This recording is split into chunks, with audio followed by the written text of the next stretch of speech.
You want to tell? You had that incident where that gentleman had a stroke or something? I wasn't here that day. Well, what was his name? I forgot his name. I don't know. And he was going down, and I saw that he was going to faint, and I ran around, and I'm holding him. This is in the store? Yes, and I was shoving some, I thought maybe he short on chocolate, so I was taking some chocolate and sticking it in his mouth. Hope he wasn't a diabetic.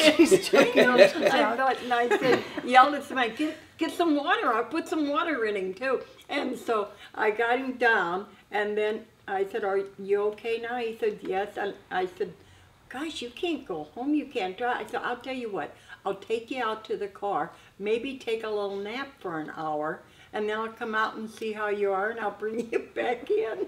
And he was pretty good after that. Maybe 911 would have been an appropriate And call. I said, you have to leave your daughter's phone number with us. We need somebody to call. Well, one person called on the phone one time and they said, I'm trying to think of the name of a movie. I really want to see it. I saw it a long time ago, and it's got a house and a tree in the front yard.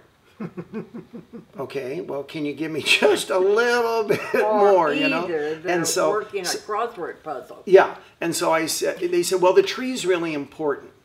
I said, well, I don't know what that film could be. So 2 weeks later, I'm watching the monitor, and I'm watching this movie. There's a house, there's a tree in the front yard, and this tree is really important because whoever climbs the tree is going to be the next one to die. It's a movie called On Borrowed Time. And so fortunately, this guy called like a week later. I said, you won't believe it, but I know the name of the movie that's got the tree with the important, or the house with the important tree in the front. So that was crazy. I had one customer come in, he asked for a film that I'd never heard of. So I said, well, I'll research it. So I go home and I pop the title into the internet, takes me to a link to that site. All of a sudden, this big FBI warning comes on my screen. Leave the site at once. Obviously, I did. I cleared my history on the thing. I'm thinking, oh gosh, I don't need to be visited by the FBI just because I was searching for the title of a film. And so now I'm curious, what is so bad about this film? Well, I find out that it's a kiddie porn film that was made in Europe by this mother and her daughter. And I go, oh my gosh. So the guy comes in a couple days later and he says, did you find that film? I said, I can't order that film. I wouldn't order that film even if it were available. It's kiddie porn. It's illegal. And he said, well, do you know where I could get it? I said, well, not in the United States, that's for sure. He'd probably find it over in Europe, maybe Denmark or Germany or something. And so he leaves, and I'd forgotten about it. So a year later, I get an email at my email address for the store. Thank you so much. I found that film I was talking to you about in Germany. I go, oh my gosh. I told my wife, and she's, well, why'd you tell him where he could get it? I had no idea he was going to take a trip to Germany to find this movie. Yeah, over the years, sometimes people don't get the names of movies exactly correct. So it's kind of like a little game show. Guess that movie. Not only the plot, but they come in and they say, do you have that movie, Red Fried Potatoes? I really want to see that. And so our staff and all of us have gotten pretty good. You mean fried green tomatoes? Yeah, that's the title of it. Or do you have overbearing beings? And I said, you mean like unbearable lightness of being? So I had this one lady come in. She comes up to the shelf and she's looking at this. She was new to the technology, the VCR. This was about 25 years ago. And she's looking at this box and she's studying it. And she says, I'd like to see this movie, but I don't think this movie's going to fit in the slot of my VCR. Do you have a smaller one? I said, no, you know, this is just a display box. The movie inside is the normal size. She said, oh, well, that's good. But I've gotten a couple of requests sometimes when people are having technological issues. This one lady, she calls up and she said, I can't get the video to play in my machine. I said, okay, well, you know, let's do this. I want you to turn the channel on, make sure your TV's on 3, do this and check the back and make the 3-4 RF switch, do that. Maybe the tracking, you know, and this and that. So I'm going through every possible scenario to get that movie to appear on her TV. And finally I said, you know what, honestly, I don't know what to do. Why don't you just eject the video out of the machine, we'll start over. Well, oh, I haven't put the video in the machine yet. I go, okay. Well, so that taught me a lesson.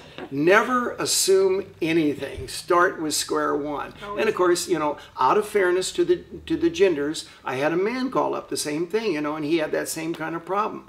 And so I said, I don't understand anything. I said, about this problem. I said, have you got it plugged in? He said, well, let me check. No, it's not plugged in. I think that'll solve the problem. So some of other interesting stories have been involving visiting people's homes or actually responding to their request to come down and see their collection.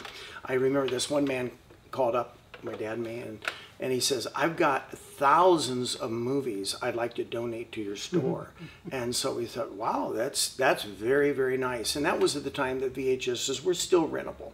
So my dad and I, we got in his truck, thousands, that's going to be quite a few. So we drive down the National City, we go into this retirement home, we go up this crinkety elevator up the three levels, and we go into this room that's like real tiny, and it's all filled with boxes of home recorded videotapes of TV shows and stuff. You know, well, we didn't have the heart to say, no, we're not interested. So there's my dad and myself. We're wheeling on this wheeler hundreds of pounds of videos that we're just going to be recycling in the dumpster or giving anybody who wants to record over a blank tape. And he was so happy. He thought, oh, I've made such an important donation to Kensington Video's archive of rentals.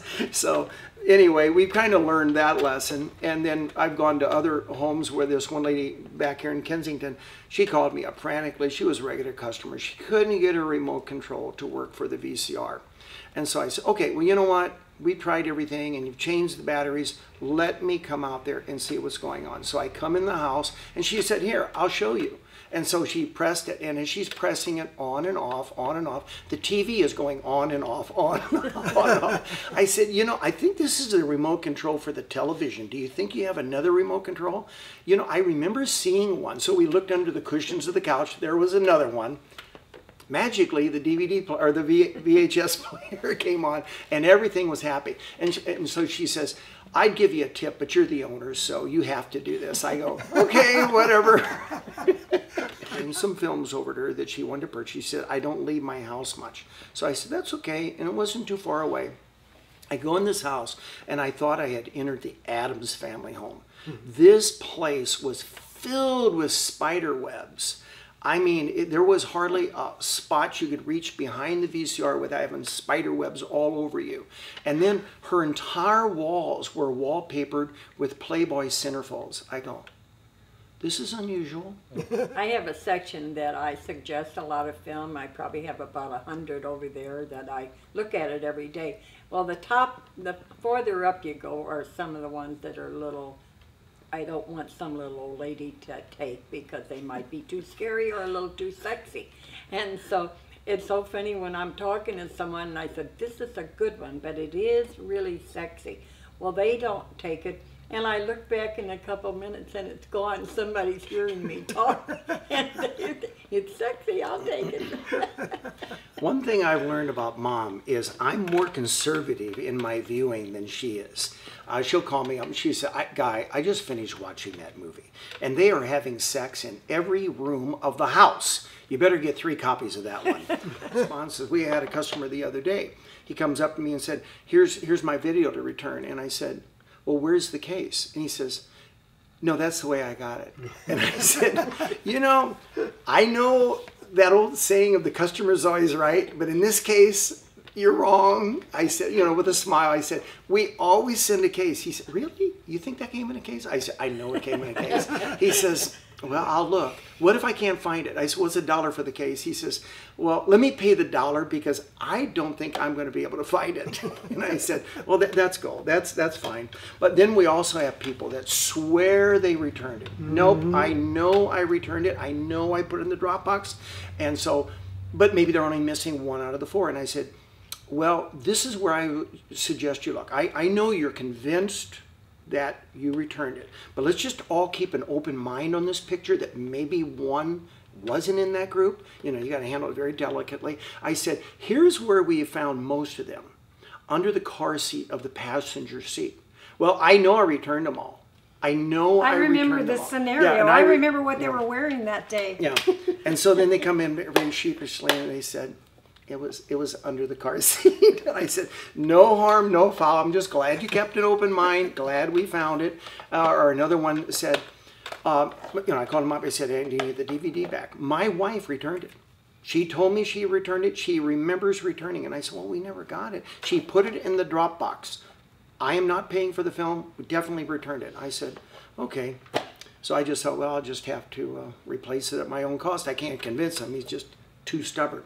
So about 2 weeks later, I get a call from Blockbuster down in Mission Gorge. "We got a video in our Dropbox that belongs to you." And I go, "Okay, I'm not crazy." And I didn't call the man. He was thoroughly convinced, that his wife had done the right thing. And then we get them returned to the library sometimes, and the library returns them to us. Or people returning the library give them to us. So it's all But an now it's understanding become market. interesting because when we get a Redbox, there's no name, there's no way to call them, so they just have to remember, or they're going to get charged for it, I guess. Yeah. So.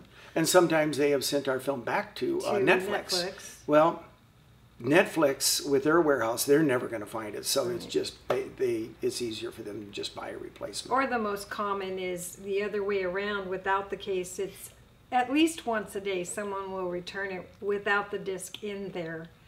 And I said, "It's in your machine." "Yeah, that's probably where it is." "Yeah, you're right. That was the last thing you watched, huh?" One of our very first customers was a Catholic priest, Father Paul Fletch. And he comes in, and he must have had a hint that these guys just fell off the turnip truck and have no clue what they're doing. So he joined as a member for $10, and the guy didn't even have a VCR. I think it was like a donation to us. Let's help these poor fools get going. And it was just lots of people, very, very kind, very supportive, and supporting a family business. And that's what really makes a mom and pop flourish.